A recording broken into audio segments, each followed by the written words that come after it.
Captain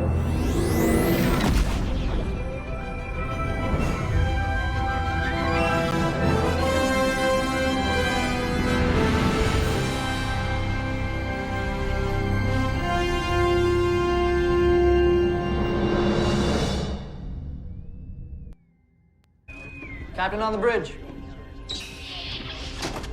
Alright, Captains, we are back on the bridge, and today, yes, we'll be going over our favorite moments from the recent episode from Star Trek Picard Season 3. But before we do that, Captains, do us a favor and like the video and also subscribe here to the YouTube bridge, as we're always on the lookout for like-minded Captains where we can share our love and our passion for things Star Trek. Now, with that said, here we go. Now, Captains, this is a bit of a sad moment for me because we are 2 episodes left in the season, and it has been a great season so far. I know I've been very critical and giving some like low scores, like the last episode I gave like 9.5, but it doesn't mean that it didn't have its moments, and that's why we do these sort of follow-up videos. And we wanted to make sure that we get this one out before we get into episode 9, which will be releasing later today. And hopefully you get to watch it. And then, of course, give our review on it. So what we're going to do, as we've been doing with our favorite videos in the series, is, of course, go over the moments that we totally had some connection with there. Of course, drop our ECs and then give our conclusions. So there is an honorable mention here for this moment here, which we knew was coming, which was everyone finally being on screen all together. And you had finally Deanna, Worf, Riker, Data, Picard, Geordi, and Beverly. We knew this was coming, and it was just how. And it was a great moment just seeing them all together again, seeing them all lovingly talk to each other, having just moments of them just looking at each other. I really did pick that up, and to me, for me, it brought me back to when they were, of course, together in TNG, and it was just great. And then seeing them on the table there, just all, again, listening to Picard on what they have to do. So I'm interested to see what other moments we get of them together like this, but for me, this was a great way to sort of end off the episode. This is not how they necessarily ended off, but it was at the end there, kind of the second part there before the Jack and Deanna scene there. So again, hopefully we get more moments like this of them just kind of sitting together, reminiscing, or not reminiscing, but just being together. Having said that, last 2 episodes though, Captains, it feels like it's going so fast. So we're going to find out, because this whole Jack thing is, and that's kind of the one thing that kind of dragged the score a little bit for me. It's the Jack thing storyline is dragging on for me. 2 episodes left. We're going to have to see. But again, this was a great moment in my opinion. Now, next favorite moment up here, we got to give it up to the comedic relief for me. And that's Worf. Like, he's just... He is just doing such a great job of just providing moments of me smiling, laughing out loud, and just going, what? And this was one of those what moments, because, of course, in DS9, he was married to Dax and had all that stuff. But here, when he saved Riker and Deanna, he just started just... well, one, he got a hug from both of them, but then he started just going off on Deanna, saying, like, I've missed you, and I've been thinking about you. It was kind of awkward, but he was being serious, so I don't know what this was about necessarily. But I loved it. The moment there, and of course, Riker going, this is worse than torture. It was great, and he didn't have a lot of scenes in this episode, but I hope he gets a little bit more, because his one-liners are just absolute gems. Just absolute gems. Of course, he had to take a shot at Raffi there about her dropping her shoulder or something. And just, again, little jabs there, of course, from the veteran warrior. And then we get this moment with him he's together with them saying, I've decapitated many heads or something like that, and I've considered sending them to all of you. And it's just, he's saying it so seriously. Again, moments of laughter, moments of just pure joy whenever Worf has these moments. And again, I cannot not include this because it was really great. Next up, we had, of course, Seven. Now, Seven in this episode, actually overall in the series, has just really had some spurt moments here and there. This moment here in this episode was really great when she actually stood up to, well, not stood up, but Liam was kind of saying, why did you blow up the turbo lift? And it's like, oh, sorry for saving your life. And kind of used this moment saying, my name is 7 of 9. You know, she really, the look in her face, that's why I took this still, because the look in her face was just, listen, piss off, I'm 7 of 9, okay? Enough of you calling me Hanson, I am 7 of 9. And it was just great. And then even though we didn't get a lot of her moments here in this episode, for me, were very impactful, especially when she decided to kind of stay on the bridge with Jack there, because she kind of felt like she had to do something. And, you know, I don't feel like it was forced, but, you know, it's Seven. You know, again, legacy character, we had, you know, has to get her screen time. But, you know, when she said here, this last part of hers was awesome. Like she said, get off my bridge. And I said in the review that I did that I hope that this actually does become her bridge. The Titan A gets a spin-off show. And if it has to be Liam and Seven with the Titan, I'm good with it. You know, but this was awesome. Saying get off my bridge. She really felt it. I felt her saying that. And the moment itself when Vadic, of course, was sucked out of the emergency hatch there, which was the view screen. And then, of course, Liam giving her, look at her look. She's like really happy. And I felt it. Again, like I said, this was just a great moment. And when she ordered, when Liam gave her total reins to destroy the Shrike, and she took it and said, fire. And when she said fire, give it everything you got and fire, I really felt it. And I'm glad Seven had this moment, because with her moments here and there, it's just like you get that homage, of course, from the TNG crew, and then you get a little bit of Seven / you know, the Voyager field there. So it was great. It was great. And I hope we get a little bit more of Seven moments like this, where she kind of takes command, or Liam lets her, and we have a little bit more showcasing of her sort of, I guess, commanding skills, especially when it comes to her being in charge of the Titan there. Love it, love it. Now, this, I had trouble placing this, but we had to place it, and it's Vadic. Now, of course, in this episode, we said, our prediction leading up to this episode, we sort of said two things. One, they're going to kill her. Two, they're going to escape from her, or something like that. And of course, well, she got killed. I loved how she still stayed consistent with who she was throughout the whole thing. It just, her emotions, the way that she just goes from happy, sad, psycho, crazy, just everywhere. Like here, like when she starts listening to the screams of the crew getting gunned down, chased down and gunned down, murdered.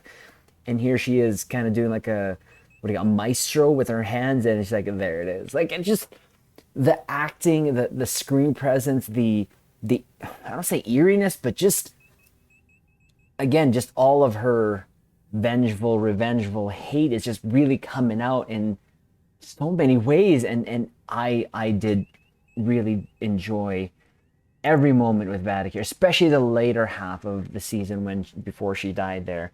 But again, when you look at it and hear, like, how I'd probably be crying if she'd be in front of me like that, you know. And of course, her, just the way that she would articulate her words, or just say her words, it just made it all the more scary. Not scary to the point, but you know, just more, again, eerie, and just unsettling is kind of maybe what the term I want to hear. And then you just get moments of she's bored, you know, and you know, she's kind of itching there, kind of happy, and then here she gets. So this begged me to ask when I was doing this, well, okay, so how does she know about Jack's abilities when Jack didn't know about his abilities? So how, I hope we find out how they've kept tabs on him throughout the years. But she knew about it. she did really know about it. She said, Jack, are you in there? Or Jack, is that you? Or whatever like that. So, and again here, okay, she psyched me out in this moment here. I thought she was actually going to kill her, and I thought this was going to be like a fake head or something that was going to blow up, and of course, she pulls a fast one and actually kills Tavine there, the Psi officer, unfortunately.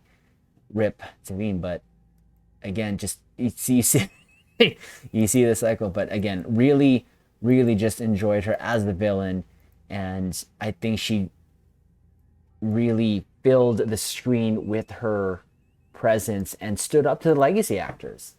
The one moment I will say, even though when it comes to Vatic that I didn't really necessarily like, was just that one swear word. There was a comment on the review video that I did that it really didn't add anything, and her being a changeling, that's not necessarily in their vocabulary, in my opinion. Again, this is in my opinion, Captains. But maybe when she was under torture, of course, that psycholatist she took, well, not psycholated, but the Section 31 officer, whatever that was doing experiments on them, maybe she had a potty mouth and picked it up with him. Because she said, I don't like to swear. So she said effing solids, right? So I don't think it really added anything to the scene personally for me. And if it did for you, Kat, that's okay. Regardless, the moment of her sort of realizing what was going to happen, that she was done for, that was good. I just wish that she would have chosen different words. What words, I don't know. But the way that they killed her off, I can't say that I'm mad at it. I would like to say I'm maybe even satisfied with the way she died, because she's not coming back. That's it. If anything, I thought she'd have a moment where she'd come back, and no, she gets shattered to 1,000 pieces there because she got sucked out of the bridge there, got frozen in space, and then shattered on her own ship. Now, one thing that I'm sad about after this moment, because of course we get the Shrike getting destroyed by the Titan there, is we don't get an actual space battle with the Shrike. And I wanted to see what she was capable of, especially after that episode that Lieutenant Mira literally laid out all her armaments. And we don't even get to see that. She just used the portal weapon. That's it. That's all she did. And yeeted the Helios. So tractor beam. Whoop-de-freaking-do. I'm sort of disappointed in that. And that's one of the things that why I gave the episode the lower score, because that played a factor in it. So it is what it is. It's over. Now we're going to see how it translates into Star Trek Online, because Captains, as if you were new here, I do cover Star Trek Online mostly, and that is kind of our main thing that we do here. But of course, with ships from Star Trek Online going to Star Trek, this is why we've decided to also share our love for Star Trek here. But anyways, so an end to a great villain, in my opinion. I think she was written great. I think she was acted greatly, obviously by the actress, and just moments of her just really made me uneasy, and I appreciated it, and I was there for it, and it added a lot of levels to some depth into the episodes, especially as a villain. So I had to give her that. So, and our second last moment here, we have to give it to Deanna and Riker. And this is, of course, the first time we actually get Deanna a lot, like more screen time with Deanna. We've seen her in the previous episode, of course, and before that, even just on screens. But now we get this moment with Riker. Now, it wasn't a lot, but I appreciate it. And I felt the hug between the two. I really did. And any time that I felt any hugs there, it was just like they were embracing me. But we got a good background between what had happened between Riker and Deanna, well, and their family, essentially, and when their son died. And Deanna did try to kind of carry the pain for Will, and that's what Will didn't like, actually, and that's why he left. But the moment between the two, it was quite... It really showcased a relationship, and I felt it, and this is why I'm including it in my favorite moments, because especially when they hug, that embrace right there, that was... Riker really just was longing to hug, and Deanna. You know, I mean, they lost their son, and sometimes you just have to grieve, and they didn't know how to grieve, or Deanna tried to take Will's pain away, but Will needed the pain, and they talked about it, and it was a really great moment. I enjoyed seeing the two of them just really connect there on screen, and I really did enjoy that moment. I'm gonna admit there was a little bit of waterworks coming out, but I think it was merited because of how great the scenes were done, in my opinion.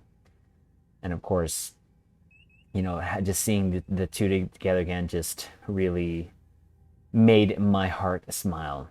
And lastly, our last moment here, we got to give it to our boy Data. We have to give it to our boy Data / Lore, but this is more Data. And I loved how in this episode they represented the battle between Data and Lore, or at least made it look like a battle with that screen there with the blue and red there, and how it was kind of battling for dominance after the quote-unquote partition was lifted, and here in the scene was just literally like a shield, and we saw that in full display Brett Spiner's love for playing both characters, again, Data, of course, and Lore.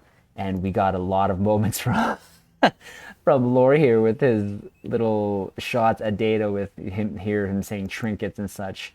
And I didn't get it at first why Data was giving him all his stuff, but it was essentially so that in giving him his possessions, his prized possessions, that it would essentially, he became me, or that's what Data said, you become me with getting all of his possessions there. So I thought that was really cool. I didn't get it at first, but after watching it second, third time, 3-4 times, I get it. And it was all just a sort of tactic to distract him. And that screen was just showing again how the battle was going. And for a second there, it was getting dicey there, and we get this moment, of course, Tasha being shown there, even though holographic form, but that was a dear memory from him. And again, more of the representation there between the battle of the two, which was more just Lore trying to erase Data, but Data doing what he sort of said there, that he saw the hole in his plan, and just kind of, and then of course we get that moment where Lore quote unquote takes over. And then this moment was cool, where we got Spot back again here, and literally was the one thing that Data said that taught him how to love. I thought that was really cool. And then of course we get the erasing of Data in that moment, but of course all it was just a plan. Again, the representation, how they did this, I thought was really cool. And just that whole sound of when everything went and flipped to blue, I thought it was great. And we get at least this one moment between the two where they actually hug, quote unquote hug, and Lore does say goodbye, brother, and all that stuff. But then now Data is now infused with a little bit of Loreism, and we get a little bit more humanism type response. And again, the involvement of Data's character, I'm pretty sure Brent was enjoying this, because we get these moments of one moment he does an announcement of your friendly pissed off security program. That was good. And we get again the smile here from him. It's like a Lore Data. I think the way he fused them together in presenting them on screen, Brett Spiner did a great job, and I wasn't mad at it. And again, it was a great moment. And we had even this moment between Data and Jordan. I've been saying it for the last reviews that I'm happy that they're sort of literally showcasing it, because that's one of the things that I do remember. And this moment was great. And even that moment with Picard, so saying, I hope we didn't, Picard said to him, I hope we didn't violate your wishes. They're like, no, that Data is dead, but now he's here and he wants to be with, he'd be, doesn't want to be anywhere else but with the crew. So this episode was really great. I had my issues with it, but again, can't take away from my favorite moments. And that's why we decided to do these types of videos, follow-ups, because it just gives us another chance to share, like I said, our opinions, our thoughts with you captains, because your response there in the comments below is something that I always look forward to. So do us a favor, like the video, and then comment below. Let us know what your favorite moments were of the last episode there. And again, we're 2 more episodes. And the one thing I heard that the last episode was gonna be about 2 hours, and I was kind of afraid like 2 hours is not enough, but we're getting 3 hours ish, I guess, for the last 2 episodes. So I'm looking forward to it. I hope they don't spend a lot of time in telling us what Jack is, how that all comes about, and then that we do see some ship pew-pews. I really want to see the Titan do more than just shoot a bunch of photon torpedoes. It shot 1 phaser, that's about it, and it shot like maybe 10 to 15 torpedoes. I want to see more of that ship in action because it's so beautiful. And of course, as you know, Captains, that is the ship that Bill Krause designed. So huge shout out to Bill Krause, of course.